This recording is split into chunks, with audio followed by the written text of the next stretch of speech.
Buenos dias. On behalf of the ESA Foundation and our longtime partner Red Bull, we'd like to thank you for joining us on this final day of Unidos 2020 as we celebrate Hispanic Heritage Month. The last 2 days of programming have focused on the intersection of Latinx culture and all things video games. And I promise you, today will be no different, especially as we dive into a discussion featuring industry professionals and the next generation of esports athletes and video game creators. The foundation actually has a unique role in nurturing this talent through various programs, but specifically a scholarship fund that focuses on underrepresented students interested in esports and video game arts and sciences. In fact, you'll actually meet a few of them in just a moment. But before we dive in, we'd like to thank our industry experts and Latinx in gaming for having us as a part of this celebration. Okay, let's meet our industry experts and the next generation of talent, our ESA Foundation scholars. Hi, my name is Raul Munguia, and I'm a junior at the European Institute of Technology. I'm currently studying a Bachelor in Science and Computer Science and Real-Time Interactive Simulation, and my dream job is to go work for a AAA game studio and later down the line, have my own game studio alongside my twin brother. My name is Emanuel Acosta. I am a sophomore student at Atlantic University College. I am currently studying video game programming there. My dream job is to become a video game producer. Hello, my name is Daricelis Gutierrez. I am a sophomore, second year at New York University's Game Center, and I'm studying game design. My dream job would be to give back and teach other students game design. So I would love to do that for my community and kind of inspire more people to be in the industry. Hi everyone. I'm Graham Pooper, Twitch streamer, speedrunner, good looking guy.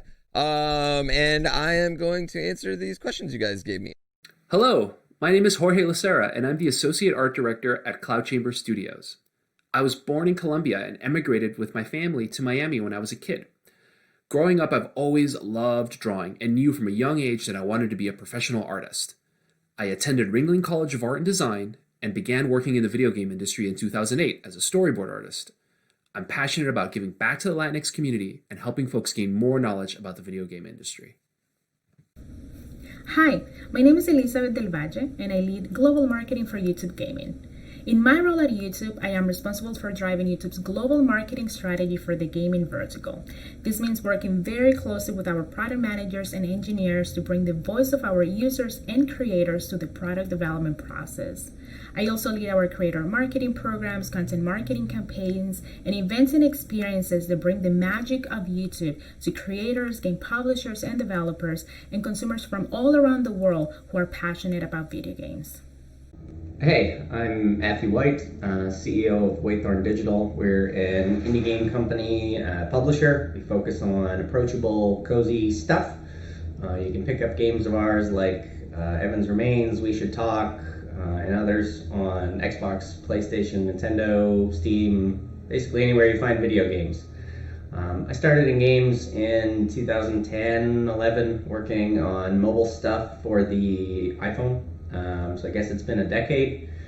I've been at PlayStation, Volition, worked on Saints Row, worked on MLB The Show, those kinds of games, Homefront, and a few others, and then started this indie gig in Erie, PA. Hello, my name is Oliver Nelson Jr. You might know me from my work on Hypnospace Outlaw, an airport for aliens currently run by dogs, Skatebird, or literally dozens of other titles. I am a narrative director in games with a deep passion, not just for narrative, but for getting games shipped, and for doing it in an industry that is increasingly sustainable and human for the people who work within it. And that version of our industry starts with the people who are watching this. So thank you so much, first off, before anything else, for existing and contributing to this industry. Hey there, I am Lauren Paritra. I am currently the Global Head of Creator Marketing at Twitch and a Certified Diversity and Inclusion Strategist. A little bit about me. Before joining Twitch this May, I did many things, but most recently I was Senior Director of Influencer and Entertainment Marketing at the NFL, where I worked with many leaders in the fitness, fashion, music, and gaming space. From there, I went on to work independently as a marketing strategist for some top talent in the gaming arena. Before the NFL, I spent a decade at Red Bull and Red Bull Media House, where at the end of my tenure, I built the influencer and creator marketing program from an initiative into a scaled global network, and I ultimately oversaw it with athletes, artists, influencers, and creators under the umbrella of my team and program. My name is Ayan, and I work at the publishing team for Bad Fox Studios, and I also work as a diversity advisor for YDX Innovation. I love what I do because for me, gaming is something that I grew up with, and I'm very comfortable with it. Over the years, I never expected this to become my full-time career, but I'm really glad it did because I got to really embrace the idea that I could use gaming to build something that's much bigger than myself. Hey everybody, first and foremost, thank you so much for inviting me to this. I think this is fantastic, and this is honestly such a dope thing that you guys are doing. My name is Kirsten Timothy. I am a development tester over at Ubisoft Toronto. So I've been working at Ubisoft for the past 3 years, and as well I've been within the industry for 3 years as well.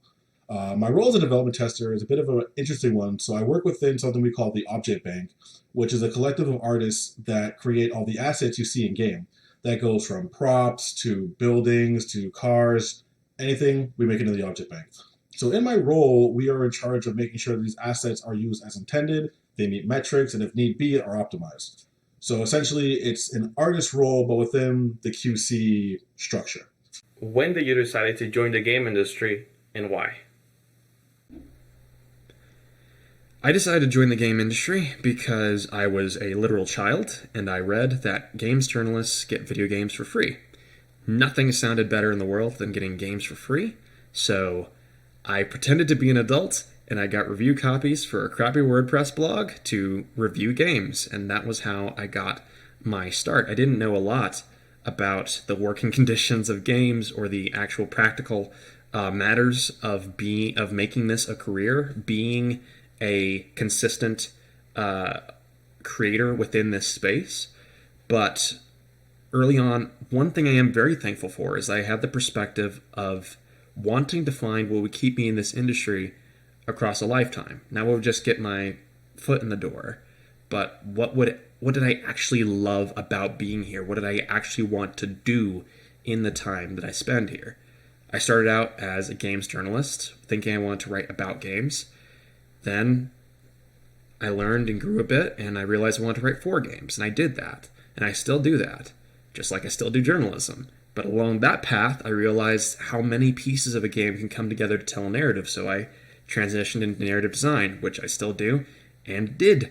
And then I realized I didn't care about touching every piece of a game, even if it came to telling a story. What I cared about was shipping. I just really want to get the game finished so that we can end our mutual torment and move on to a new, better, more wonderful torment. Just an unending series of torments. Get them through there.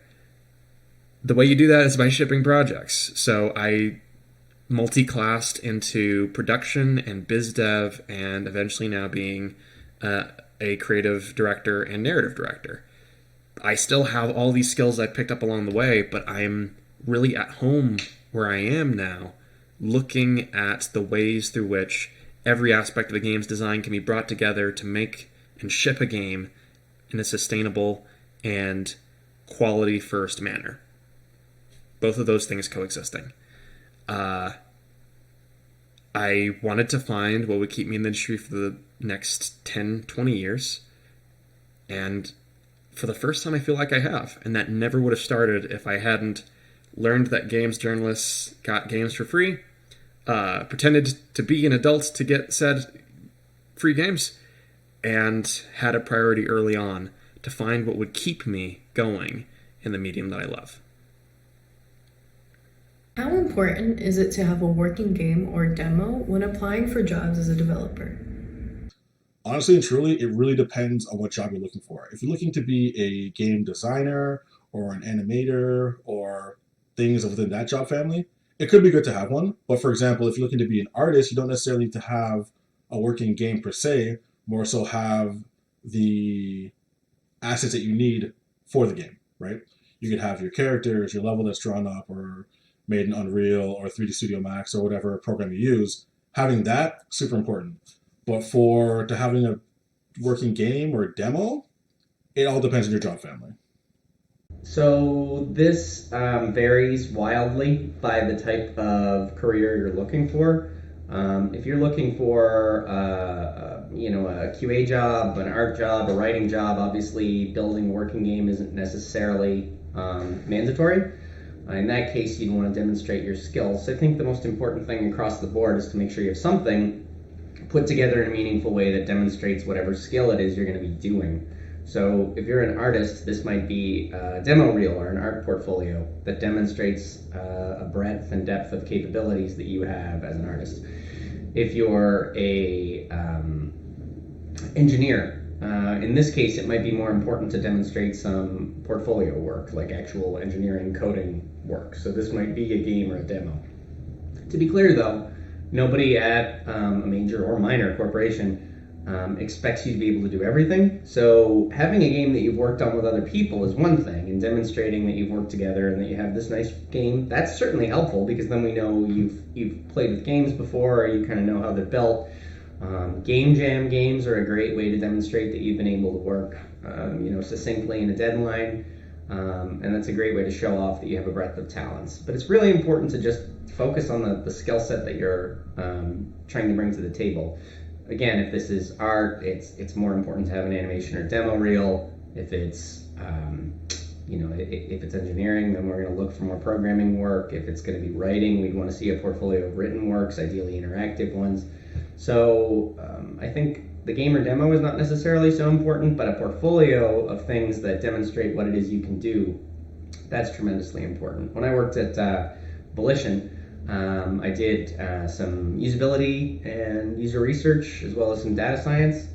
And those things obviously are really hard to portfolio, right? So it was more showing work I'd done on other games and kind of studies and things that I was able to glean from work in other games.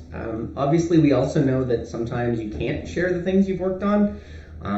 Maybe the game isn't out yet, it's under a non-disclosure agreement, those kinds of things. So we're pretty flexible in that regard. Again, I think the short answer is just demonstrate your skills.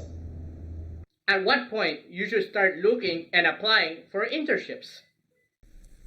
You should always be looking for and applying for jobs and internships. The reason that I stress doing this as early as possible is because you need to have enough time to be able to build a brand and also to build a presence. So ever since COVID-19, everyone's been struggling with the idea that they need to have a significant online presence, because now everyone who would previously be at events is online. So it's extremely important for you to make sure that your brand stands out and that you are public facing enough to be noticed and to be spotted out of the crowd. If you don't take the time to brush up on your personal branding, fix up your LinkedIn profile, and you just wait until you graduate, you might miss out on a ton of experience too. Because if you were able to land more interviews, then that's even more experience doing interviews, because public speaking and interviewing can be really nerve-wracking. But if you continue to get experience doing it, that's valuable practice. So it'll make you a better interviewer and a stronger candidate for other positions in the future too, because you just have to keep applying. Maybe you won't always get the job, and that's okay. As long as you just put your full effort forward and you continue to try, then you might end up getting it. First, I want to acknowledge that everyone's situation is unique and different. For me, I was able to work many part-time jobs while I was in high school, while also playing sports and balancing out my life a little bit that way. So by the time I got to college, I had enough experience, relevant work experience, and discipline to secure some killer internships. And throughout my college experience, I did 5 different internships. And looking back, I stayed with or returned to many of those brands where I had my start. So it was a really rewarding and full circle experience for me. What I will say about internships is the single most important thing that I learned from them is what I enjoyed and what I didn't enjoy. I always knew I wanted to work in entertainment and with talent in some capacity, but I thought the only options for me were being a publicist or a reporter. And in working in 2 of those types of internships, I realized that while I was good at those things, they weren't what really lit me up inside and made me feel the most me. So what I did learn was that I really enjoyed working one-on-one with people. I really loved telling stories, and I really loved coaching others and coming up with big, crazy, wild ideas. So that's ultimately kind of what led me to what I do now. And I'd encourage you to spend that time and get that experience, and you're gonna, whether you love it or hate it, you're gonna take something away from it all. And you should do so with a smile on your face and have a great time. One of the things I love about the discussion that we're having right now is, and really quite frankly, the whole format and forum of this community coming together, is that when you look at Latinx students under 18 who are playing video games and the number of households that have consoles, it's not keeping pace with the number of students that are graduating from universities. Over the last 5 years, colleges and universities have definitely welcomed a more diverse set of degree candidates, but still only 16% of those seeking video game arts and science degrees are Latinx students. And while that number is definitely not where we want it to be or where it should be keeping pace much closer to the playing population. It also represents a really great opportunity to focus on, and having discussions like this today, having role models, having experts, and having a forum where this next generation of talent can ask questions and share, and we all can learn together. How important is it to participate in game jams? The primary lesson of a game jam is to ship a project, first off, but also to figure out how to scope a project so that you can ship it within the time, budget, and resources you're given. That's an incredibly valuable lesson, but it's also one you can pick up in any of your own projects if you make that a priority of the project. Limit yourself to only working on a few weekends in a month on a game. And then once those weekends are up, release whatever you have. Or challenge yourself over the course of, say, a single day to make something interesting, or to make something that you can eventually use as a tool to build something else interesting. As long as you're getting those same core lessons, you can never participate in a game jam. The important part of participating in game jam is community and picking up the lessons of economy and shippability. We just got to ship it, so we got to move forward. Game jams are great for that, and if that is your primary way of learning it, that's great. And if it isn't, then it's just fine to not treat that as a rite of passage either. The journey is your own, so good luck with whichever one you choose. Can I transition being from an indie developer to working in a AAA studio? Great question, Emmanuel, and the answer is yes. I know a lot of developers who have transitioned from indie games to AAA and back. Creating your own indie game is a great opportunity to learn while doing. A lot of the skills you will learn, particularly regarding collaboration, will be directly applicable to any AAA project. The answer to that is 1,000,000% yes. So there's always been a stigma that indie developers can't get into AAA. But the real thing is, if you put forth the effort and you have the portfolio, you have the references, you have the skill set to do it, you can do it. And it kind of ties into networking with the proper people, as well as showing your worth. Because if you're going into it thinking that, oh, I'm indie, I'm not going to be able to do AAA, their standards are too high, then you're not going to get it. But if you go in saying, like, you know what, like, I think my work is good. I've seen portfolios and resumes and CVs of people who are AAA, and my stuff is as good as theirs, if not better, then you're putting yourself in the proper mindset to succeed in this goal. So the short answer is yes. Just make sure that your stuff is A1 and you're good to go. What does an entry-level job typically look like at a AAA game studio? Good question, Roland. The answer to this is very discipline specific. From my point of view as an art director, an entry-level or junior-level role on my team will typically involve working with other artists on the team on tasks that are divided up based on the production schedule. Typically, a junior artist will be asked to compile reference and develop art to support the team as a whole. A A junior on my team will be asked to take on a variety of challenges that include anything from designing a statue to helping us gather research for an upcoming area of development. A willingness to try new things and take up unexpected tasks is a great attitude to have for anyone starting out in an entry-level position for a AAA studio.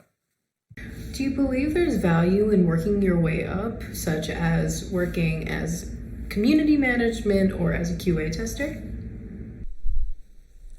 I believe that there's value in working your way up through community management or as a QA tester, because I actually started off in community management. So through learning how to manage something like my esports club or working as our campus ambassador, I was able to transfer over some really valuable skills into what I do now in publishing, which is working with communities. So learning how your product can benefit those communities and how you can help them grow and scale to the best of their capabilities.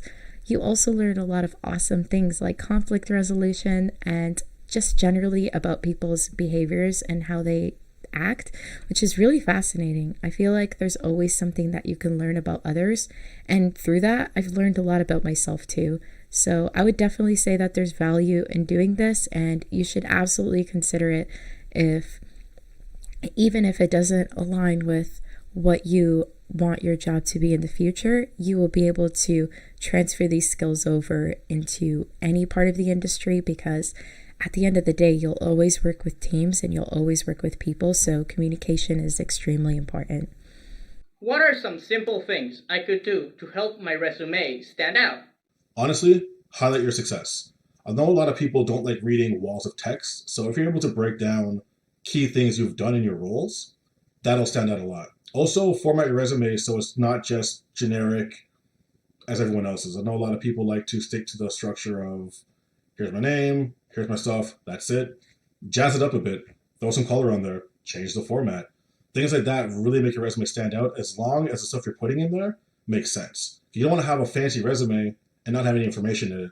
That's like buying the shell of a Lamborghini, yet your engine's a 92 Civic. Doesn't really make sense. How important is having a college degree? Is there a difference between having a general college degree versus getting a gaming-related degree? The answer to this will depend greatly on your area of discipline. As an art director, I'm always more focused on an individual's portfolio, although college can serve as a great opportunity to learn more and hone your craft. You'll also be able to begin to build your network. Your classmates can eventually become your coworkers.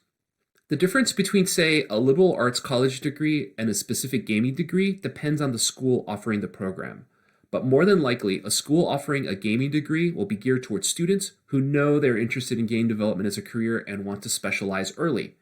Game programs at schools generally focus on introducing the basics of game design mechanics and a deeper understanding of the game development process.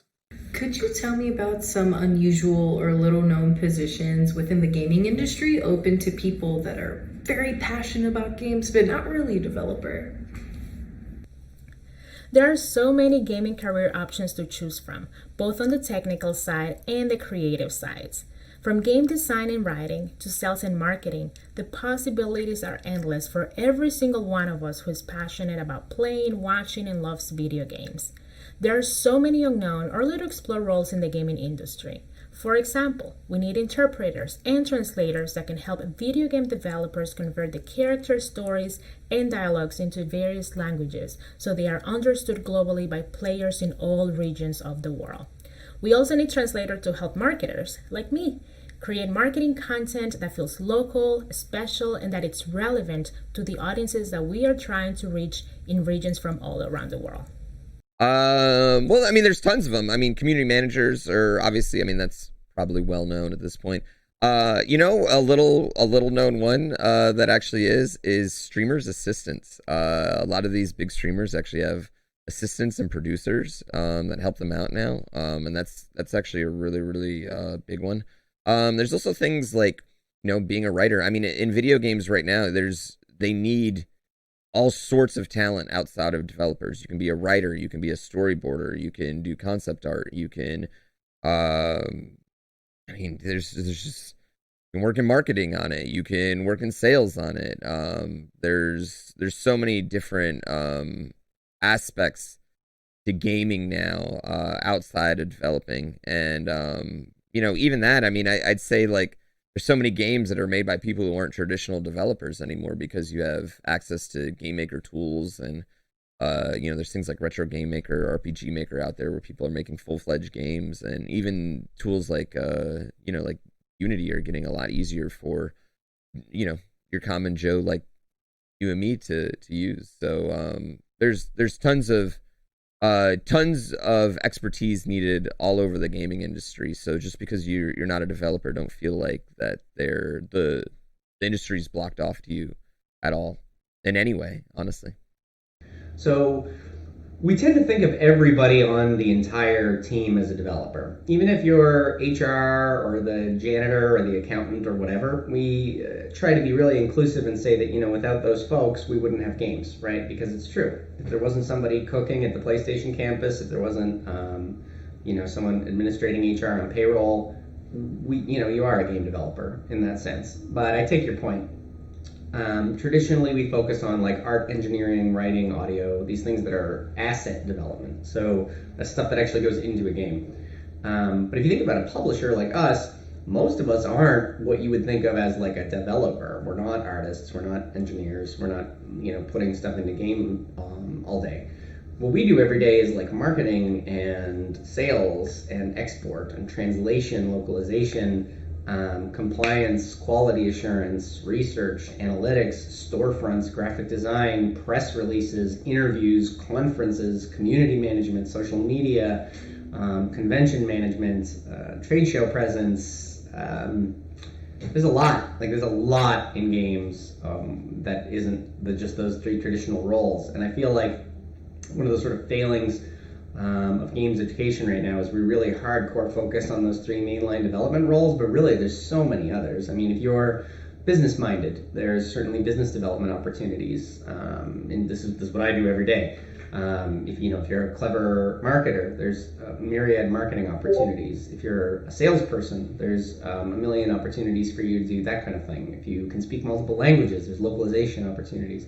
Certainly, if you have a very, very high-end eye for detail, as well as the ability to work diligently and be sort of a self-starter. I mean, quality assurance is a totally valid career path that, goes from first entry QA agent all the way up to managing a whole team of people. And tons of people in games have made their entire career in that space. So I think there's lots of opportunities open for you. Everything from the 90 things I just listed, plus more that I've missed, usability, accounting, finance, payroll, administration, all of that. So there's a place for you, always, depending on what your specialty is. What's the best way to find resources such as scholarships, support programs, or internships for my game? The best way to develop access to help you on your journey is through networking, getting involved with groups and forming relationships as early as you can. Genuine connections will lead to opportunities, so don't be afraid to ask people for help. But also, be willing to help them in return. Find groups with common interests. These connections will lead you to where you need to go. Good luck! How important is it to network with peers and other up-and-coming developers and indie developers? It's extremely important, and I stress very, very important to network with your peers and also other up-and-coming developers or indie developers. The reason that I stress this is because as somebody who works in publishing, our clients could be indie games or they could be AAAs. So it's really important for you to meet as many people as you possibly can and treat them all with the appropriate respect that they all earn and deserve. And it's really important for you to consider these relationships through collaborative efforts too, because you never know who you're going to end up working with or who might be picking you up as a potential employer. So just make sure that you are able to build these organic relationships as early as you can and try to get as much value out of it for both sides and see how you can learn about what people want to do in the space and what you want to do yourself too. The industry is really small. word gets around. So it's really important for you to be kind and treat others in a positive way. And it's also good to be humble, because you should always be in a position to learn from others, and also know that there's a lot that other people can learn from you too. So don't ever sell yourself short. It's incredibly important, but rather than networking, I would suggest contributing to the people around you. It is very easy to run into a room and chase business cards. What is far more beneficial is having a really productive conversation. A conversation about creativity, about art, about who you are and who you want to be, if that's what the other person wants to talk about. If both of y'all want to talk about your favorite mains in Overwatch, that's just fine too. Community, networking, all of it begins with genuine friendships. So while it is deeply important to network with the people around you, it's even more important to create almost a constellation of friends that you can make things with. People who get stuff done, who are empathetic and diverse, and who also want to see a better industry. Yeah, you can try to get buddy-buddy with the indie star of the moment, but from the ground up, building that base with the people around you and with the people who want to be around you, who are up and coming at the same time, that's exponentially more important. And I would say, yeah, it's necessary. So, good luck. What are other great opportunities to network with industry professionals such as Unidos Online? There are so many cool ways to collaborate with other people in the industry. I personally do two things. One is that I love connecting with people online, so on Twitter or on professional networks like LinkedIn. I love to see what people are working on, what other companies are working on, and see how we can learn from each other and collaborate. And I love going to conferences since I was in my early days of high school and college. I love just connecting with people in person, and that has been really hard for me this year. However, there's still a lot of things happening, and I look forward next year to GDC and E3 and PAXs. Truthfully, I've done all my networking on Twitter. Twitter is a very powerful tool. LinkedIn, very powerful tool. Start off by making your casual conversations, and if things become genuine, you'll be able to get that network. Since that we're living in COVID times, it's really hard to go out to events. That would be the best thing, whether it's GDC, Gamescom, E3. Those places are the best places to network because the whole industry is there. But in current times online, Twitter and LinkedIn is the way to go. As a video game developer, how can I start building a community early? I'd recommend starting with your peers. Look at who's making games like you, who you're making games with, and how you can contribute to their lives, how you can work together to make cooler, better things for more and more people. You're going to have that community form over time, and if you, ahead of that time, before you have an audience, set the identity of the people you want to cultivate, the empathetic, diverse community that you would like to build around your projects, then you can, from the rules that you write to the names of the channels that you have in your Discord, create the exact environment for those people. You start building a community by shipping games, but even more so than that, by being the person who creates who invites the healthy community to join them.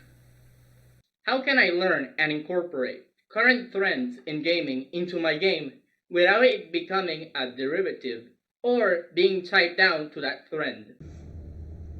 This is kind of a tough question. So game developers and folks on the internet, gamers, have kind of like a tense relationship because not everything that's made has to be a wildly innovative, completely never seen before product. Let me just say, like a burger joint. If you're in a town that doesn't have a great burger joint and you want to open a burger joint so that people will come and buy burgers, chances are you're going to buy things like beef and buns and cheese and relish and burger ingredients. You might innovate a little and be like, this is one that uses Gruyere instead of cheddar. But if you just say, hey, this is a burger joint and you sell ramen noodles, nobody's going to think of that as a burger joint anymore. There's no need to just be innovative for the sake of innovative. It's perfectly fine, for example, during the sort of rush of MOBAs that happened a few years ago, to make another MOBA. I mean, if people are enjoying those things and you're enjoying making them, there's really nothing wrong with that. Certainly you want to be conversant in what's happening in games. Like if you're pitching a Metroidvania to a publisher, they're going to compare it to Hollow Knight. If you're pitching a farming simulation to a publisher, they're going to compare it to Stardew Valley. It's inevitable that we all know what's happening in games. You don't need to be wildly crazy different with everything you make. It's totally fine to make a capable, good, tight platformer with maybe a unique mechanic or two. So I would say adjust your thinking on it a little bit. It's totally fine for you to know about games that are great right now and make similar games with your own touch. You can eat 50 different burgers made by 50 different people with exactly the same recipe that'll have a touch, and you'll have a favorite. So it's important to figure out what that touch is for you and to make that present and visible in the project you create, not necessarily just to make this wildly different thing for the sake of making something wildly different. But you'll get there. It's more of an art than a science, right? So as you experiment, you'll find a spot that feels good for you, and then eventually you'll get a style. Like like a Koji Igarashi game, a Suda51 game. Like you just know these things. A Hideo Kojima game. Like you know them when you play them, and eventually you'll get there too. I have a young cousin that has fallen in love with making games after I started introducing him to some of the platforms that I've been using, and he wants to do that in the future. What's the best way that he can approach this or achieve this in the future? And what's the best way that I can help him to do that?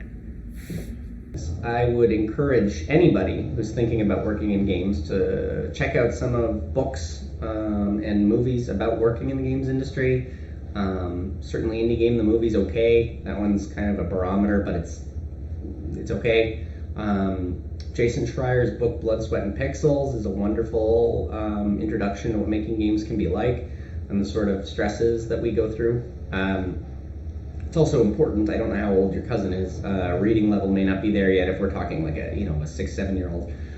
In which case I'd just encourage you to sort of think creatively, like encourage them to look through creative activities. At the end of the day, games, this is the entertainment industry, right? So our cousins are film, music, comedy, live performance, theater, and so most people in games are creative in some way. Like we have hobbies and creative outlets. We're looking for a way to express our own feelings and emotions in a creative way. So I think cultivating those kinds of activities, if we're talking a younger kid, 6-7 years old, encouraging drawing and writing and imagining, and because the one thing that game developers have in common is this profound level of imagination, right? So whether it's a writer or an engineer or even the dude that's sitting and doing your accounting, I mean, they're imaginative people that got into this industry because they have kind of an imaginative fantasy spark in their brain. And that's I think the thing that ties us all together. So encouraging and in a safe way and letting people experiment with their creativity, I think, is a great way to encourage people to get into games. Well, I'm finding this extremely inspirational and informational. I hope you are too. Unfortunately, we're going to have to sign off here pretty soon, but we have time to eke in a couple more questions. Hopefully your questions have already been answered, but if you have a super burning question, please feel free to email us at esafinfo@theesa.com, and we'll do our best to try to get that answered for you. All right, a couple more questions. What is the best way for me to grow my network of professional gamers, streamers, and esports athletes? Okay, number one is be nice and add value. Consider your relationships your currency. Find ways to connect with people in the industry and get to know them, support these people, and be a person that brings and adds value to their life. Whether it be through offering introductions, attending their events, supporting their initiatives and streams, and passing along opportunities their way. And I always say regular ongoing communication is the key to unlocking good ideas and opportunities. So please, please, please don't only reach out to people when you need something. Another don't is please don't DM top talent. They get an overwhelming amount of messages, so it's best to keep it concise and send them an email with some info on how you are going to be able to support.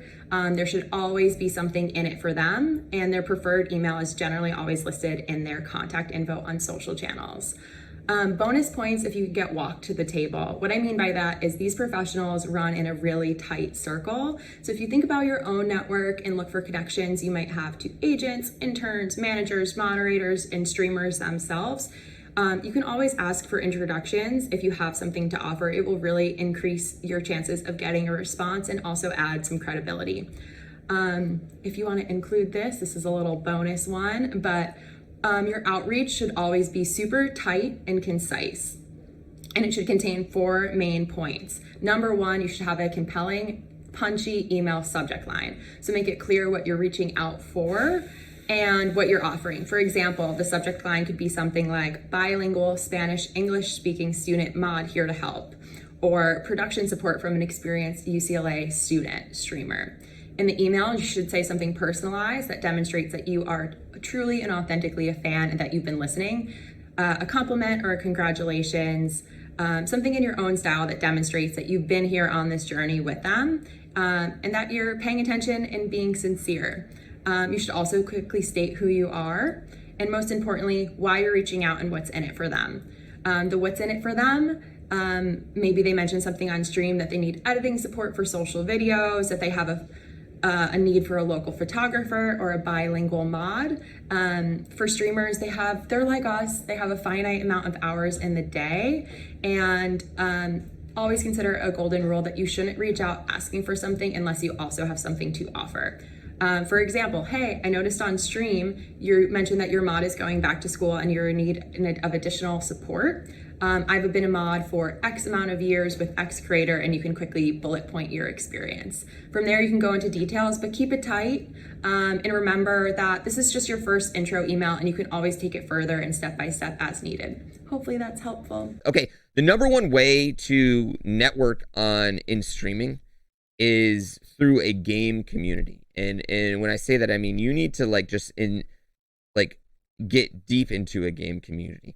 Now, this is hard. Let's say your favorite game is Fortnite. It's very, very hard to get into the inner core of the Fortnite community because it's so big, you know what I mean? So getting into that ball is so big, so getting into that is harder.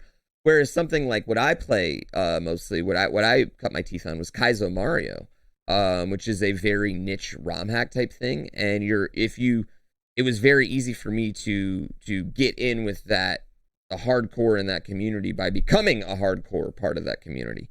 So definitely involving yourself in any way into your gaming community, the game that you love the most, like doing events and meeting people, helping people out, being in Discords and just being active and talking, watching other streams and being active and talking there while not promoting your own stuff all helps in the aspect of kind of networking around. It's never going to be instant. It's something that takes time, and you kind of have to, it's more like developing a friendship than developing a business partnership. And you should look at it in that aspect, and it'll probably be easier, if that makes sense. But that would be definitely my best advice, is getting involved in a gaming community in general, and just really, going all in on that single gaming community. Aside from pure skill, what are other skills I should learn in order to increase my chances of making it as a professional streamer or esport athlete? So number one, you want to be consistent if you're looking to grow, your audience is going to have a certain expectation of your content style and cadence of which you are going online and streaming. So if you could do your best to figure out what your kind of style and what your special sauce is and stick to that and really lean into it, you're going to be successful in growing your audience because they're going to know what to expect and they're going to know what they're coming for. Another thing I always say to people is be nice. It's so simple, but as somebody who's worked on the brand in sports league and now platform side, we always love to work with people who are inspired, positive, responsible, and resourceful. So one way that you can really kind of mess up your own reputation and stunt your own growth is by being a jerk. So be nice to the people you're working with and also be nice to your community. If you start to see trolls, which are always going to be a constant in streaming and social media, don't engage with them. Rather, lean into and reward the people who are behaving the way you want them to behave on your platform. And again, be authentic, be you, figure out what that special sauce is and stick with it because there's only one you. And if you're not having fun, that's going to shine through in your content and your streams, and people aren't going to enjoy watching you. So make sure you figure that out, and that should be the simplest part, but sometimes it can be the hardest. So take some time, reflect, and think about what is that special sauce that makes you you. Well, skill does help, but I don't think skill is the be all end all. I think being able to talk to people is going to be very important. And here's something that I think a lot of people won't tell you, and I think this is wildly important.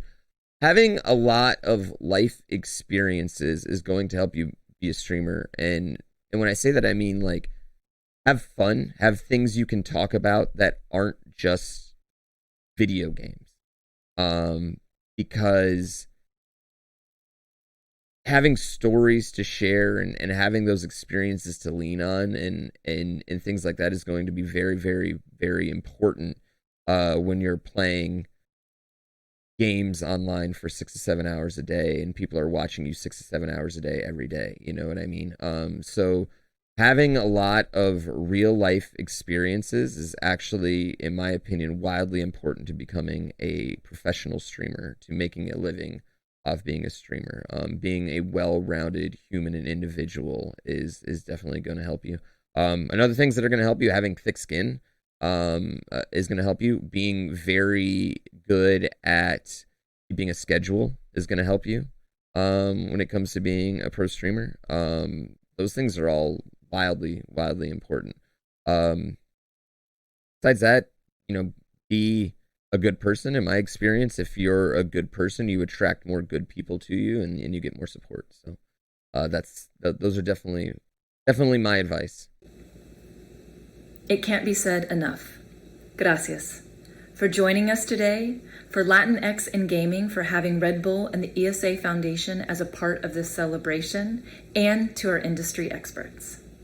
If you'd like to learn more about the ESA Foundation, please visit us at esafoundation.org. And before we leave you today, a few more insightful words from one of our amazing experts. Thank you so much for having me. Congratulations to everyone watching. Until next time, take care and massive well wishes to you. Good luck. You're the future of the industry. I know you hear that a lot, but you are. So don't take that as a burden, but more as an opportunity to look at all of the established paths and things that don't make sense and forge your own. Because the abilities are in your hands, and you're already more than equipped to make the future happen. Take care.